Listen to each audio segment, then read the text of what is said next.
You are unique, active, determined, resilient. You are not your diagnosis, and you are not alone. This is Young Onset Parkinson's Network. We believe young onset Parkinson's disease does not define you. You define it. We are a safe place to learn, connect, and engage within a supportive community that actually gets it.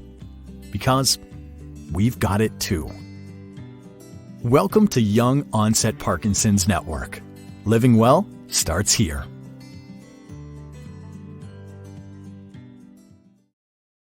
Tonight on Radio Parkies, we have author Arlene Faulk. Arlene wrote the book called Walking on Pins and Needles, a memoir of chronic resilience in the face of multiple sclerosis. Her inspiring story demonstrates how a chronic and debilitating health condition lacks the power to control our lives and stop us moving in the direction of possibility. Our panel tonight includes Ellen Bookman, Heather Kennedy, and Teresa Jackson. The interview with Arlene is coming up right after Cat Stevens. Take a ride on the peace train.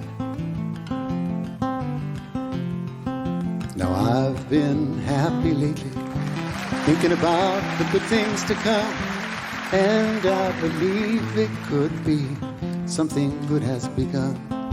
Yes, I've been smiling lately, dreaming about the world as one, and I believe it could be someday it's going to come. 'Cause out on the edge of darkness there rides a peace train. Oh, peace train, take this country, come take me home again. 'Cause I've been smiling lately, thinking about the good things to come, and I believe it could be something good has begun. Oh, peace train sounding louder, glide on the peace train. Come on, peace train. Yes, peace train, holy roller, everyone jump up on the peace train. Come on, peace train. Now get your bags together, go bring your good friends too, 'cause it's getting nearer, it soon will be with you. Just come and join the living, it's not so far from you, and it's getting nearer, soon it will all be true. Oh, peace train sounding louder, ride on the peace train. Come on, peace train, peace train.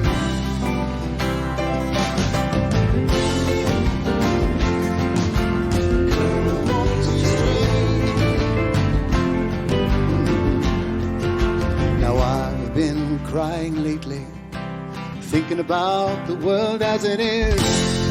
Why must we go on hating? Why can't we live in bliss? 'Cause out on the edge of darkness there rides a peace train. Oh, peace train, take this country, come take me home again. Peace train sounding louder, ride on the peace train. Come on, peace train. It's peace train, holy roll, everyone jump up on the peace train. Come on, come on, come on. Let's come on, peace train. As it's a peace train.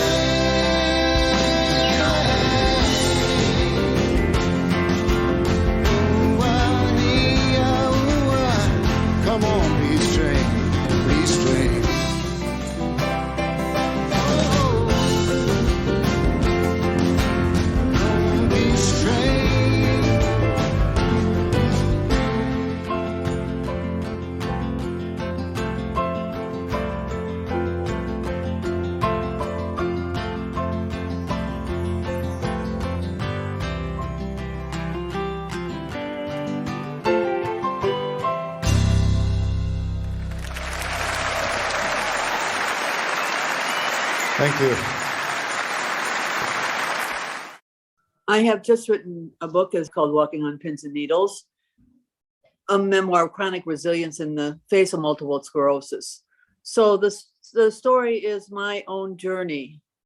My journey starting as a young aspiring career woman, and at 22, losing all the feeling from my waist down in one afternoon.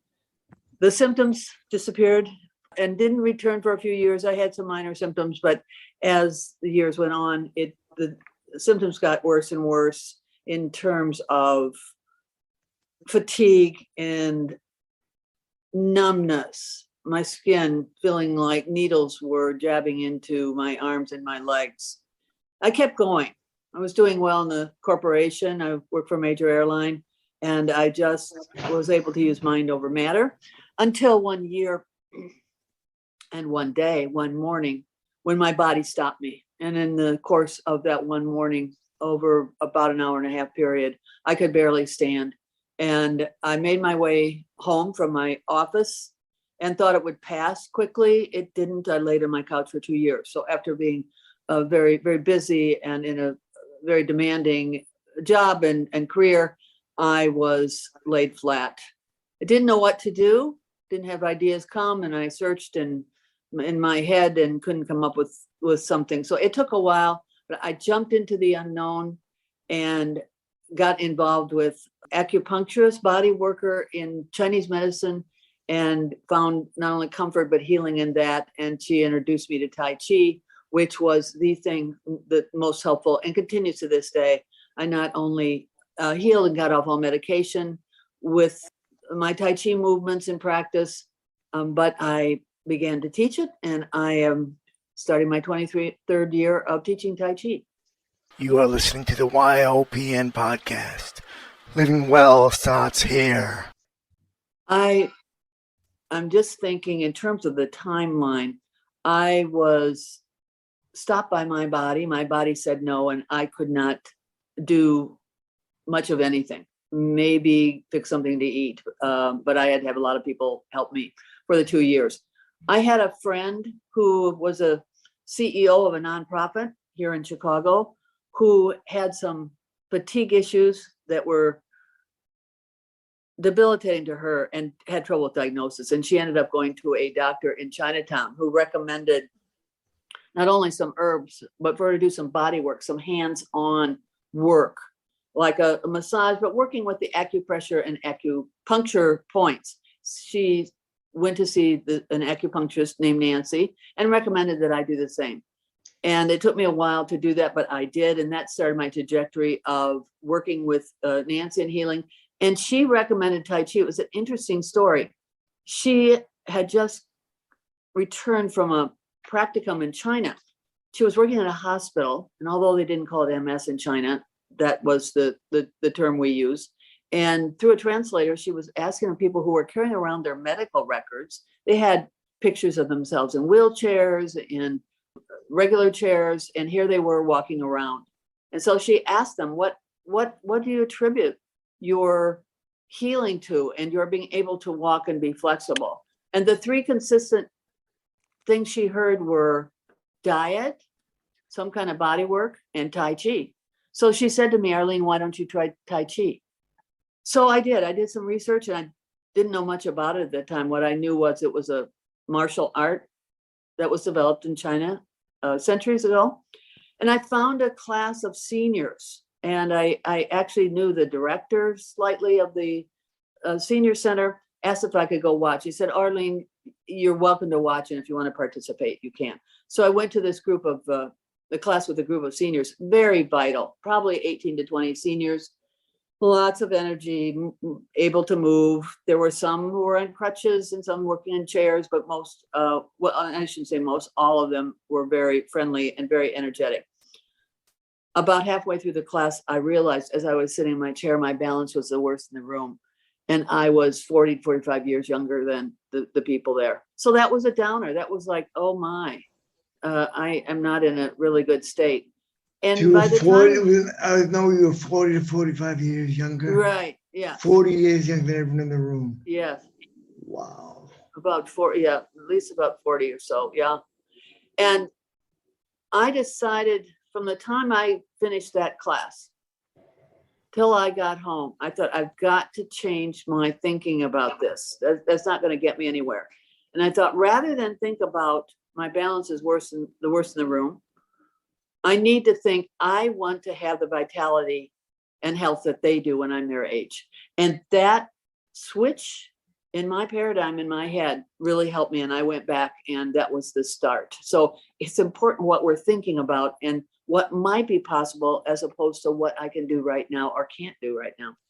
You are listening to the YOPN podcast. Living well starts here. It's hard to find a good acupuncturist. Yes, you're asking a good question, because we don't know, and I knew nothing about it.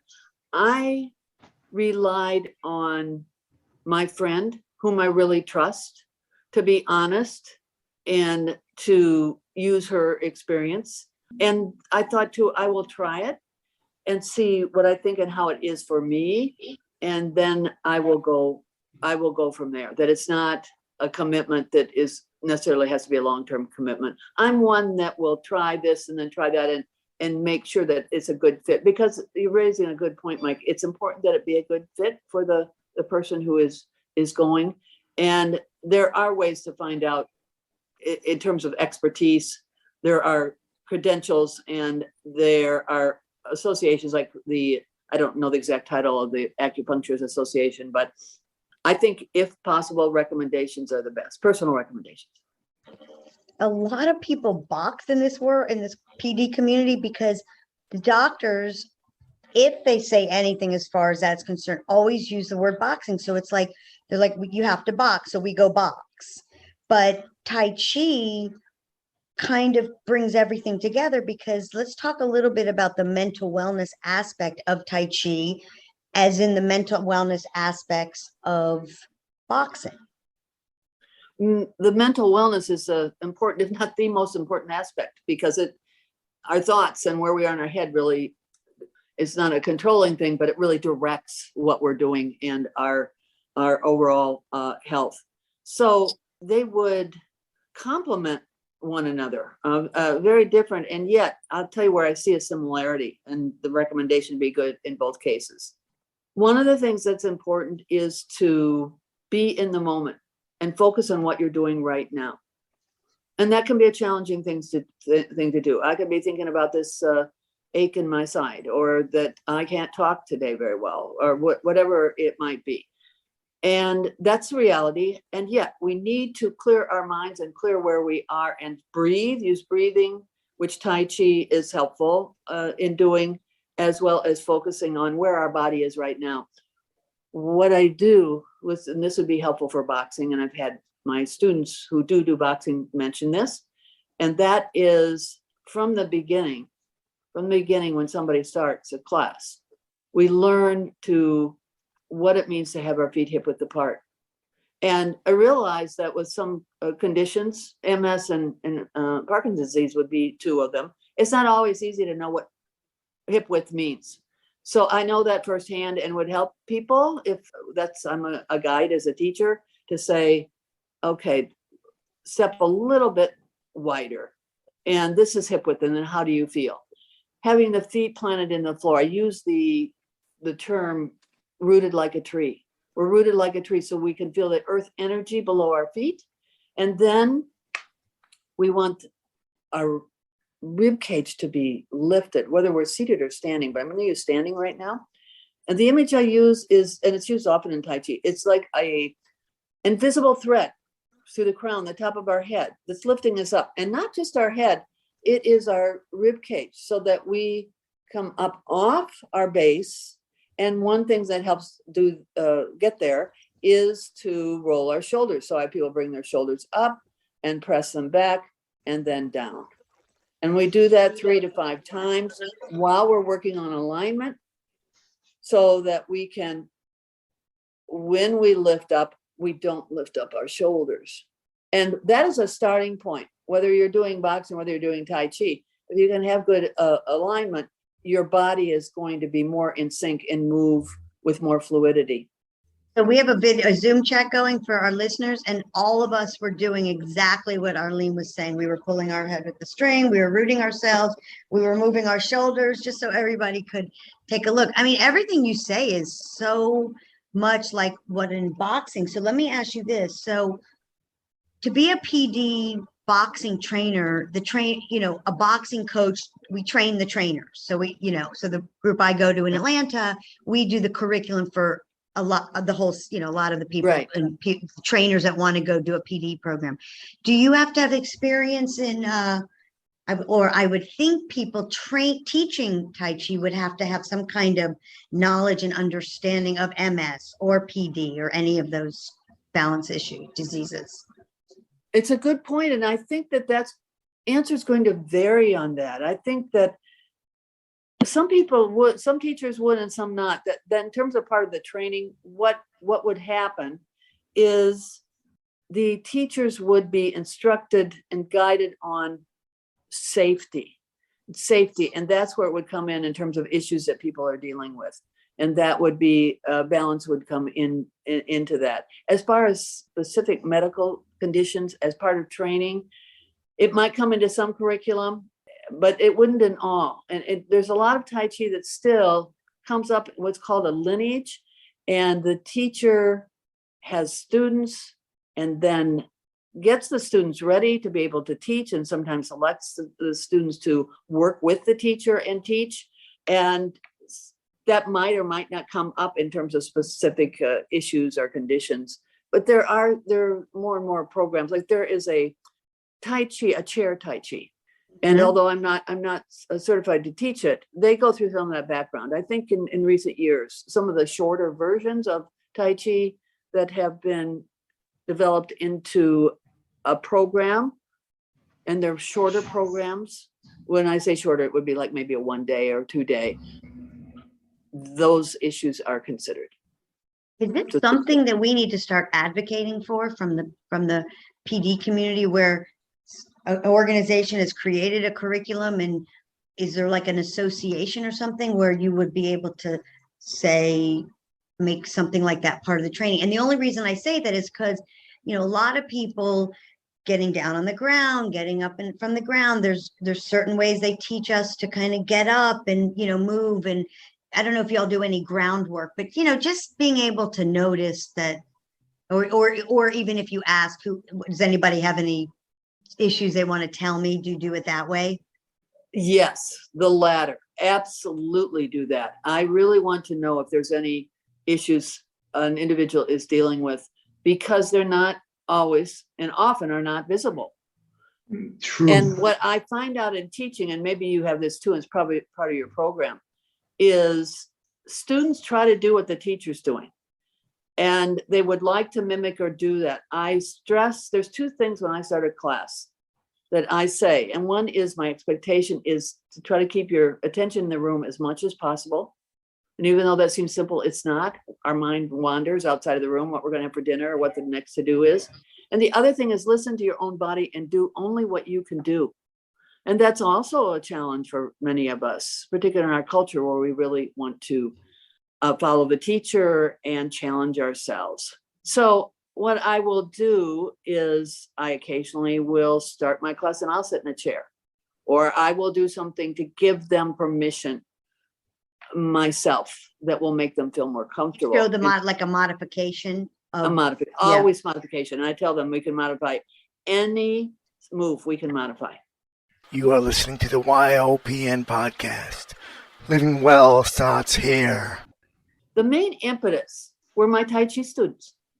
Over the years, consistently, my Tai Chi students would say, you need to write your story. Your story is inspiring. It's not only inspiring, it's motivational, because it was your story and what you did that caused me not to just think about doing something for my health, but actually doing it and taking that one step.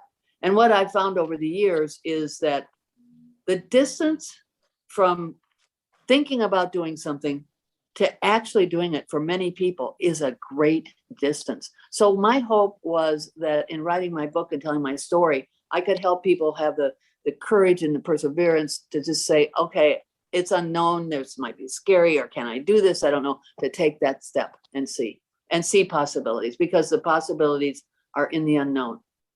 And it is this unknown that we work with Parkinson's and with MS and any neurologic disorder, not knowing what comes next. That uncertainty is the hardest part. Yes. I'm curious, when you were first diagnosed, if you received information on how much exercise impacted your disease. It's a good question. I might have an answer you won't expect. And it part of it has to do with the timing. It was 1970 when I was first out of college, 3 months out of college, in my first job in the afternoon when I lost the feeling from my waist down. I had a number of tests, spinal tap, CAT scans, inconclusive. I've had a lot of hearing inconclusive in my trajectory here. The MRI test was not, I don't know if it was totally not available, but it was not common. And over the years, I kept having the same tests of CAT scan and the spinal tap and a lot of prednisone. It took 21 years to diagnose for sure that it was MS. 9 years after that initial losing my feeling, they thought it was a team of doctors. I was working and living in New York City. They thought it was a process of elimination, but they weren't sure. They just said, it's a process of elimination. Interestingly, at that time, even though it was a little bit better than inconclusive, I felt good because they had eliminated some diseases and some issues that I was glad to have eliminated, like brain tumor. And there were some things that were, the prognosis would be very, very bad. So I thought, well, maybe this is something I can live with if that's what it is. So 21 years later, and I got the diagnosis, and I had a lot of fatigue and I had trouble walking. I used a cane for 15 years and lost my ability to walk completely three different times over my course of active MS symptoms. At that time, and I was in Chicago, and I went to an MS clinic in a major hospital here, very, very well thought of clinic and doctors. Their suggestion was not to exercise much. It was, it's so changed. That's why I think back and I think, really? That was then, but it was, the fatigue is overwhelming. You don't want to make it worse. So exercise, but really be careful. So what I did was I didn't take their advice. I thought, I think I've got to keep moving here as best that I can. And I know that I went to a health club with a friend to help me with a stationary bicycle, and my legs didn't have that movement to do the pedals. So I had somebody help me do that because I thought I've got to keep moving. Well, that changed, in the next decade, it all changed. It said, you got to keep moving, keep the joints moving. And there are many reasons to do that with PD as well as MS and other chronic conditions. So to answer your question, when I said it's probably unexpected, years ago when I was going through it, it was different than it is now, or that it's been in recent years. That's incredible. Isn't that amazing? I cannot believe 21 years. You must have felt like you were losing your mind. You hysterical woman, take another pill. It's all in your head. You're thinking, yeah, it's all in my head. Yeah, and is it as bad as I say? And at 30 years old, I thought, I don't want another prednisone pill. It was like it had it up to here. It was oral prednisone, and it just and if I did have to be hospitalized a few times for intravenous treatment. That's the way that they did. There wasn't the injectionable treatments. So it was 3-day drip overnight in the hospital. And that's what we did. How much faster do they diagnose this MS today? I'm not the researcher or medical person to give the definitive answer, but what I know is that there are various tests that they have. They can do it through MRI is a major one of the brain and the cervical spine. I think there also are some indication in blood tests. I'm not quite sure. As I said, I'm not the expert to know what those are. I do think, as I've heard doctors say recently, that there are some conditions that mimic MS that aren't MS. Might be the same with PD. And so this whole multiple symptoms, and it's just like most of the people I know which have been many over the years with MS, have some issues with their eyes and sight, and I've never had that. So it's different for different people who went for probably 30 years with MS diagnosis, and she started to get worse. They did more tests and said, no, it's not MS, it's called DIVX. It continues to be frustrating for many patients, but they're doing the best they can. Look at where we are now compared to where I was with the 21 years. That wouldn't happen now. So how long ago were you diagnosed again? How many years ago were you diagnosed? The first major symptoms were that afternoon in 1970 when I lost the feeling in my waist down. The diagnosis, when I heard we are 99% sure with this MRI that is MS, was in 1991. You look incredible.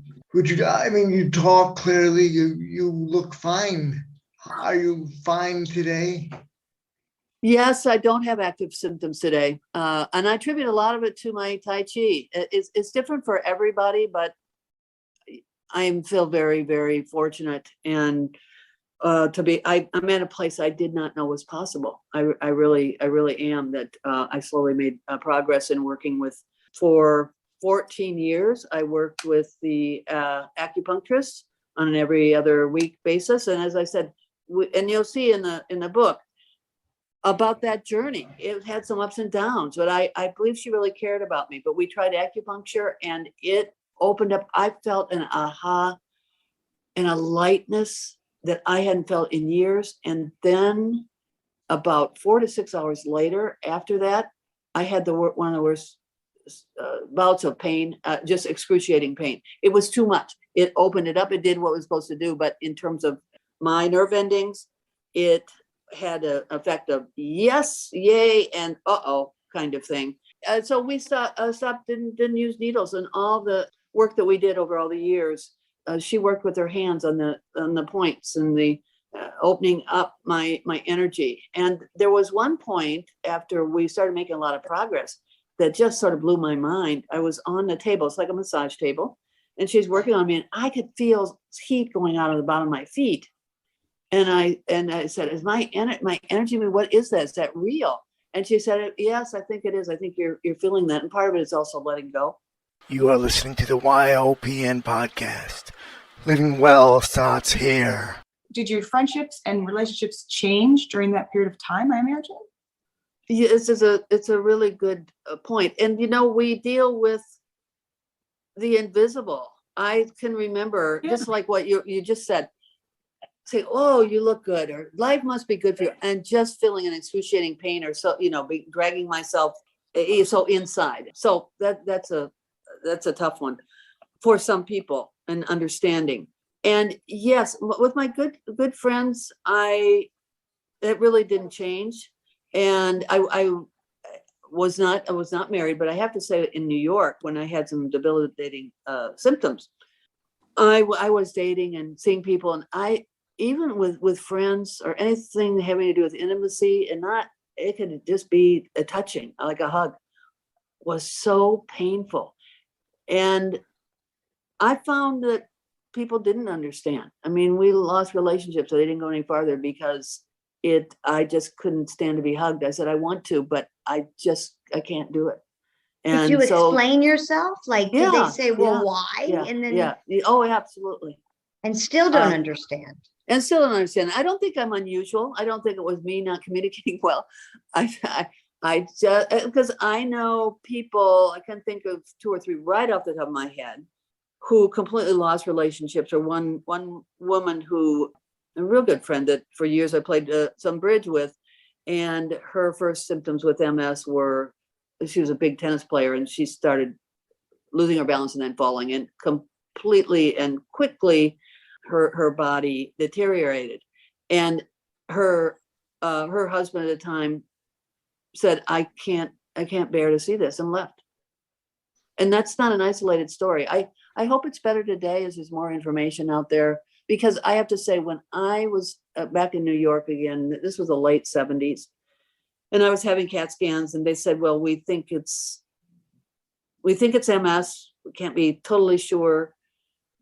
When I heard those words and those initials, I immediately thought I was going to be in a wheelchair. I mean, I didn't know anything about it. And I think we still have an education job. And all of us here today are in that business in part, just as human beings with our work, but also in our relationships to help people understand.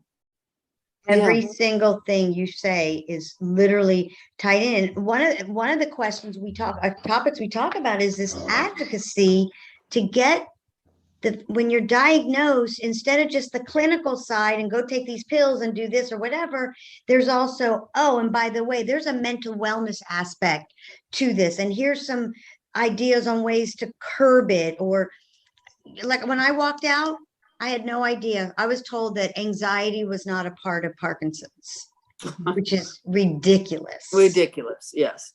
Yes. I was just thinking about the similarities of Parkinson's and MS that you're describing, and that you look so healthy and so well. Many of us are doing well. Many people we know are doing well. And then you turn and there's someone else that, like a friend of mine, their son died at age 42 from MS last year. And I have many friends, I went to Rocksteady yesterday, and I've interviewed a guy on my own podcast that has fallen down over 5,000 times since he was diagnosed. And yesterday during Rocksteady, he probably fell down, 15 times at minimum. And so I'm just thinking about the parallels of the two diseases and just wondering, in MS, do they know what differentiates that person that's doing well and then the person that they're trying just as hard as me or you, but they're not doing well? It's a great question. I'm sorry that I'm not qualified really to answer that question in terms of the differentiation. Yeah, I don't think most of us are. I just didn't know if you had any information on that. It's just perplexing, It is perplexing, isn't it? Because it's not necessarily anything the individual's doing. Right. I don't know. When somebody says genes, and I don't know. Yeah, it's not as simple as changing your mindset either, because I know some incredibly positive and incredibly active people who then didn't do so well. Right. So it's not exactly. One of the things that comes to mind, it's not an answer to that question, but it is maybe related to what we're talking about. And I talk about it in the book and in my classes, and that is that Tai Chi is not about trying harder. It's more about letting go. And you think about that, easier to say than to do in terms of letting go. In the beginning of my book, actually before it starts, even for the title page, I use a quote intentionally by Lao Tzu, who's an ancient Chinese philosopher whom I have studied and like his wisdom a lot. And it says, when I let go of what I am, I become what I might be. And I think whatever our condition is, it's a good thing to ponder. Let me say that. And that with conditions and pain and uncertainty, and I agree with the comments that have been made that uncertainty in what we share in terms of neurological diseases, chronic pain, fibromyalgia, we can name others where it would also apply, is what do I do, or how do I mitigate or manage this? And part of it is, I think, breathing and letting go, because there is anxiety that builds up and our body's nervous systems react to that. So in Tai Chi or other, I'm just even going to say breathing or Qigong, and sometimes yoga, we have to be careful with types of yoga because of, I've had people come into class and say, I can't do it because I can't get down on the floor, or I can't put pressure on my wrists, but it still is a good internal energy practice. Very good. As well as meditation. We need to do something to empty our minds and to let go. I think that is really critical. Even if it is a short practice, it could be watching a sunset or something that will bring stillness and even at times joy. Because isn't it hard sometimes in our situations to laugh and find joy? I'm for what we could do to create that stillness. It's been very helpful for me. Changing, you'll see in the book, changing from a very busy, driven corporate life into where I am now and having some balance and really listening to my body. I thought I was listening to my body. I realized after years of work with Nancy, my acupuncturist, and Tai Chi, that I really wasn't. So I think that's why I'm going to say that letting go, it can mean different things to different people. But even for one day, if we can just let go of thinking about this pain, or I'm going to breathe into it, or not that it's okay, but I'm going to go to another place.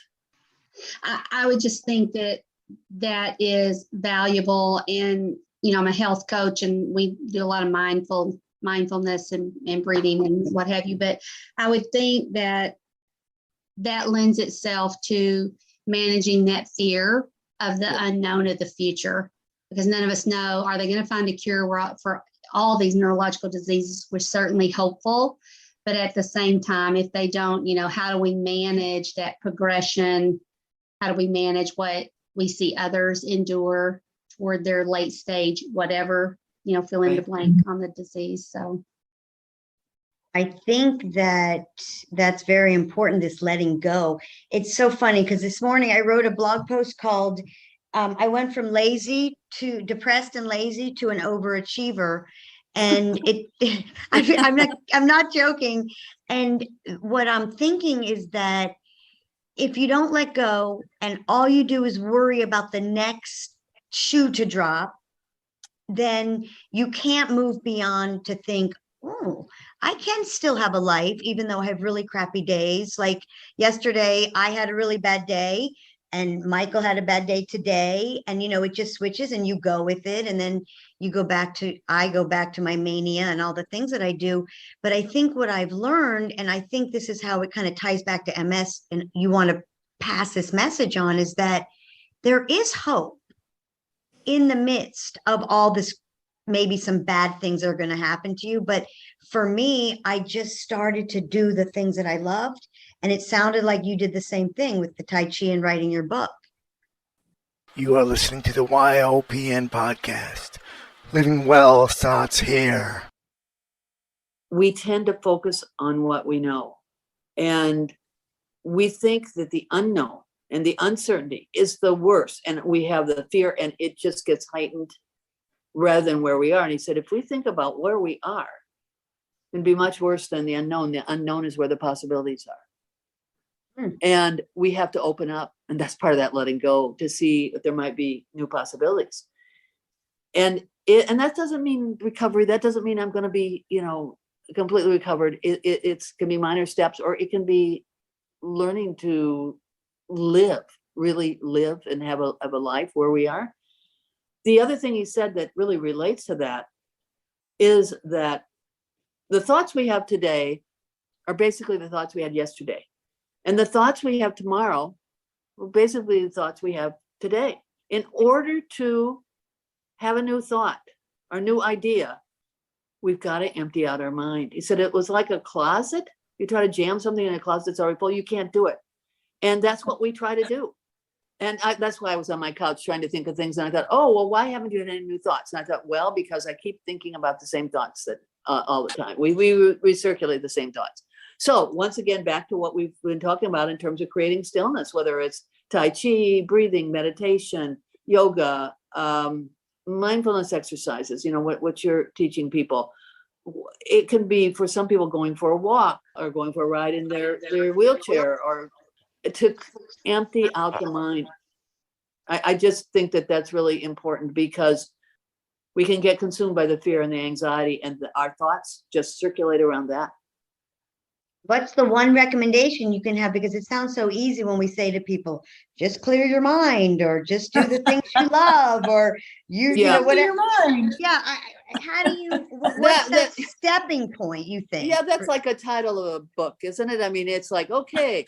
Yeah, I absolutely agree with you. One thing, and that is when people ask me if there's one thing that I would recommend over anything else that they could do that would be helpful, I say breathe. So you can go on the internet, you can take time out for, I don't remember what it is, but there's something on the internet, and it's got this sun. And you breathe, and it takes you, I think it's 4 seconds, you breathe in, and then out in the sun, it goes down. But if you would spend, let's say, 5 to 10 minutes, not very much, and I wouldn't start with 10 minutes, because people can get lightheaded if they're not used to breathing. And when I say breathing, we tend to breathe from up here, particularly with lots of medication and stuff, we want to lower it, and people can get out of breath, and we don't want people to do that. So it's a process, but that's why I would say, you know, if you can either get on the internet or you'll be with a health coach and you'll take some time to learn how to just be still and breathe. We don't take the time to do that. We want to do something active, which is okay. That would be my recommendation to where to start. It's very hard for many people to start as an individual where they are. They need to either join a class, watch a program, see a health coach. And I like that because people motivate us. People give us directions. People say, keep going. You know, you can do this. You can take 2 more breaths. I needed that. When I started my journey with Nancy and acupuncture. I couldn't have done it by myself. My biggest issue with Parkinson's was the unknown with this disease. I never knew what was coming. Every 6 months I would panic. I finally have a grasp, and that now it's taken me a long time to understand. Mm-hmm. Any advice to anybody diagnosed going through the same thing? I think, and I'm thinking about, because that's not an easy one. That's not an easy answer. There is not one answer. It might be different for each of you whom I'm talking with, and then the others outside of us here. That panic is a terrible feeling, and the fear of the unknown.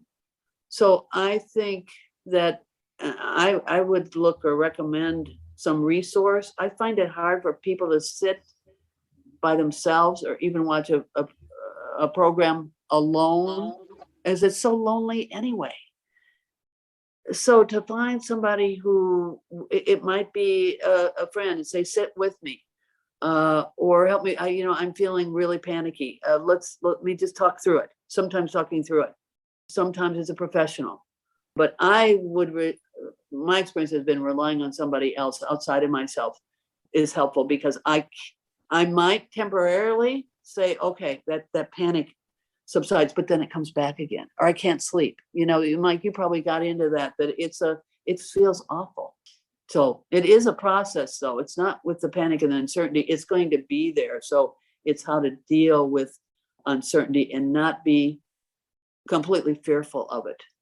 I was just going to say, when I meet with people and they are stuck, the thing is, there's so many things out there you can do, and there's so many professionals, and one will say try this, one will say try that, but clarity only comes from action. So that's where you have to start. Is it breathing today? Is it a class tomorrow? Is it being with a friend? And you start, and it either helps or it doesn't help, and then that brings more clarity, and then you continue from there. So people get stuck, and they think they have to take all these classes or see all these people. Just start with something, and it may be the wrong decision, but that will give you clarity. That will say, okay, this did not work for me, even though it worked for my friend. So now I need to go this direction. So I think sometimes we get stuck out of that fear. And the thing is, just step forward, and it will tell you whether it's the right direction or not, and it will bring some clarity. I think that's excellent in terms of clarity. And another thing that you said, it might have worked for my friend, and it might have worked for this person, but maybe not for me. Because people will look at others and say, oh, I want to be there. It's different. I like what you said. Try it, and if it doesn't work, then you try something else. You just do need to keep trying. You are listening to the YOPN podcast. Living Well starts here. Most people I know will say, I know somebody with MS. We all know somebody with MS, or someone with Parkinson's. And then you hear that, there's fewer than 1 million people in the United States who have that diagnosis. Doesn't seem like that many. And then, but when I talk to people, I can't think of anybody I know who doesn't know somebody, a relative or a friend or something, who has MS. And maybe the same, with Parkinson's. We're all together in this, particularly when we're in the neurological area, whether we're related or not. There's a lot of themes that are very consistent and similar. I think with any disease, because I've been thinking a lot about this lately. Everything's always PD. My husband just got diagnosed with cancer. You see the same problems, from depression, all the anxiety, all that stuff. It's no different. It's a whole, when we talk to Teresa on our podcast, it's all about this mental wellness and being trying to get to that point where you can let it go. Yeah. But and if nobody tells you that this is going to potentially happen, that makes it even worse. Well, and it's not for people to know, it's not just them, the uncertainty, the anxiety, all the things that you were just mentioning, that it's not just me and something's wrong with me. That reassurance that's a common thing, and it's part of us being human. And I think it feels good not to feel alone. I think just that is helpful in and of itself. So Arlene, if you were newly diagnosed today, let's say just the average person is experiencing some things, some symptoms, and you're brand new at diagnosis, what would you tell yourself, or what would you do differently, or what would you expect? You're making me think about this. Okay. If I were diagnosed now, I would know more about it, assuming that I'm teaching Tai Chi, because of all the people whom I see with all different kinds of conditions, including just general anxiety without any necessarily physical manifestations causing that. I would be one that would look at the research, and I would go find a neurologist, the best person that I could find, and get some recommendations and go do that. I probably already would have that if I had a diagnosis. Knowing what I know now, I would carefully and immediately start some exercise that would help my energy and my stability and my balance. That's what I think I would do, knowing what I do now. I definitely would exercise. I wouldn't do like what I was told back a few years ago, and saying, well, now you're fatigued, so now be careful. Right. But I'm glad they've changed around on that, very much so. Me too. That sounds a lot like PD. Thank you. This has been a great discussion. You've been challenging and supportive, and it's fun to talk about the commonalities that we have. And I hope my book will be helpful in terms of a lot of things we've been talking about, in terms of hope. I didn't know what was happening. None of us do, in terms of that uncertainty. And I am in a place I didn't know I could be. There might be others, and it might be a different place than where I am. That's okay. As Mike said before, learning to live with what we are and dealing with that uncertainty. So new ideas, letting go. There are a number of things I have in there that might be good triggers for people to move forward and have the best life that they can possibly have, which is what we all want. And for our listeners, don't forget falktaichi.com. That's FAULK, taichi.com. And I won't even bother trying to spell Tai Chi. But her book, Walking on Pins and Needles, is definitely a keeper. I'm going to go buy several copies for my friends today. Yes, thank you for that. And I have 2 websites now. They're linked, but the Faulk Tai Chi is a good one. And I want to mention that there is a video in my video section. I think it's the first video that talks about its introduction to Tai Chi, but there are 2 main speakers, and one of them as PD. I want you to hear her story. She's very, very, very good and has a good story.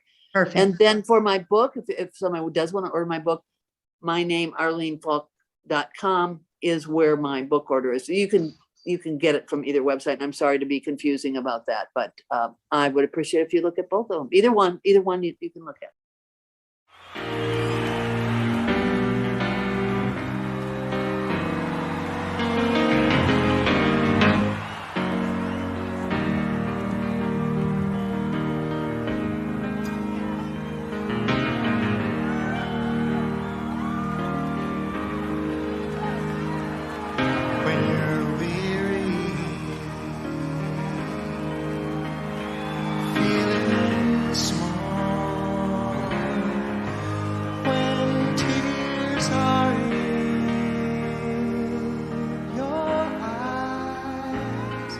I will try them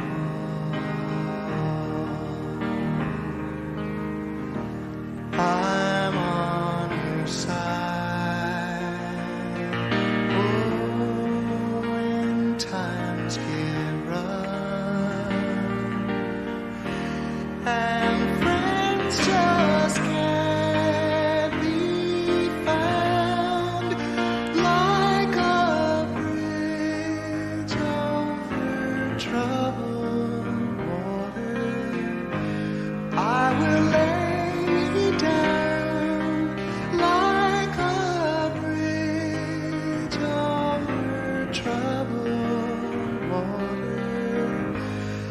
I will lay me down.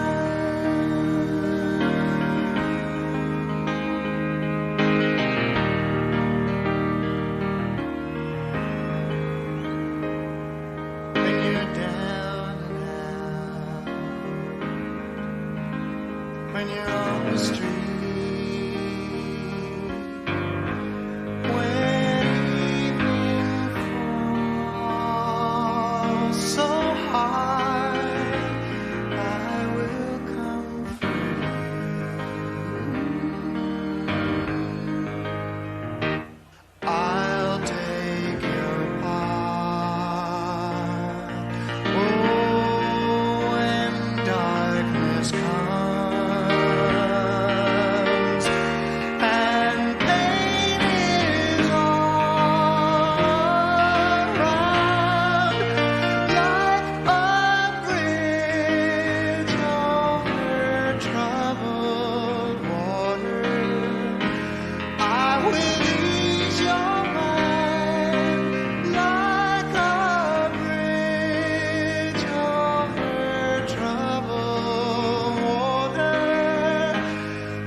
Almost heaven, West Virginia, Blue Ridge Mountains, Shenandoah River. Life is old there, older than the trees, younger than the mountains, growing like a breeze. Country roads, take me home to the place I belong. West Virginia, Mountain Mama, take me home. Country roads, all my memories gather round her. Miner's lady, stranger to blue water.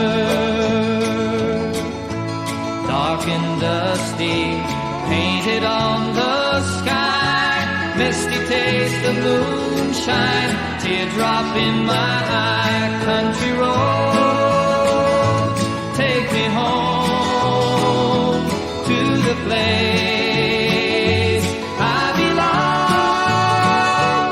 West Virginia, Mountain Mama, take me home. Country roads, I hear her voice in the morning hours. She calls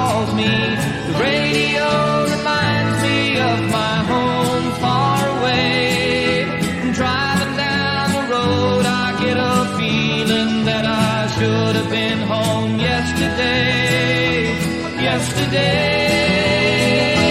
Country roads,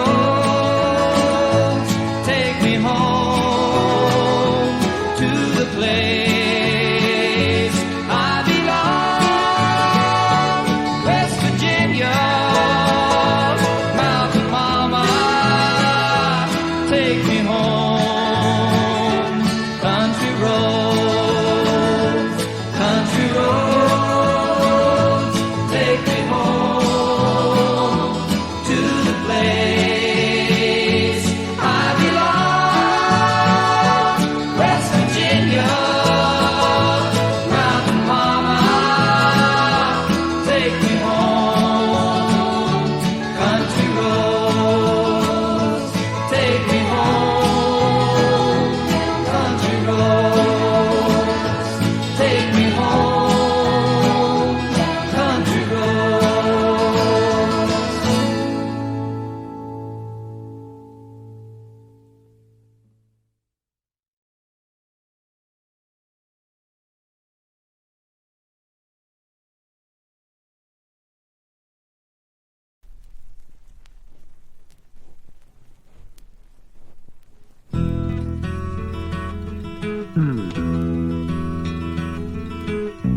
Like the pine trees lining the winding road, I've got a name, I've got a name.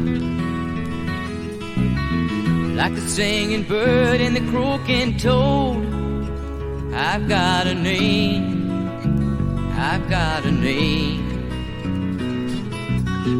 And I carry it with me like my daddy did, but I'm living the dream that he kept here. Moving me down the highway, rolling me down the highway, moving ahead so life won't pass me by.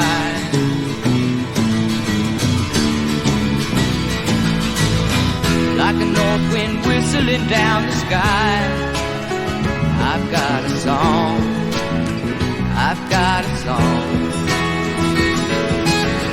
Like the whippoorwill and the babies cry, I've got a song, I've got a song. And I carry it with me and I sing it loud. If it gets me nowhere, I go there proud. Moving me down the highway, rolling me down the highway, moving ahead so life won't pass me by.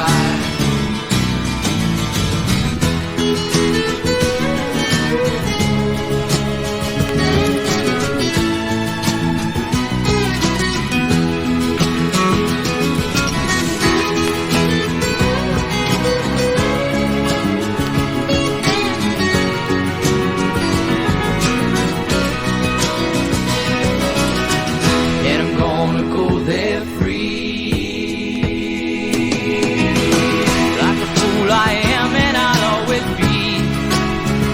I've got a dream, I've got a dream. They can change their minds but they can't change me. I've got a dream, I've got a dream. Oh, I know I could share it if you want me to. If you're going my way, I'll go with you. Bend me down the highway, rolling me down the highway, moving ahead so life won't pass me by. Moving me down the highway, rolling me down the highway, moving ahead so life won't pass me by.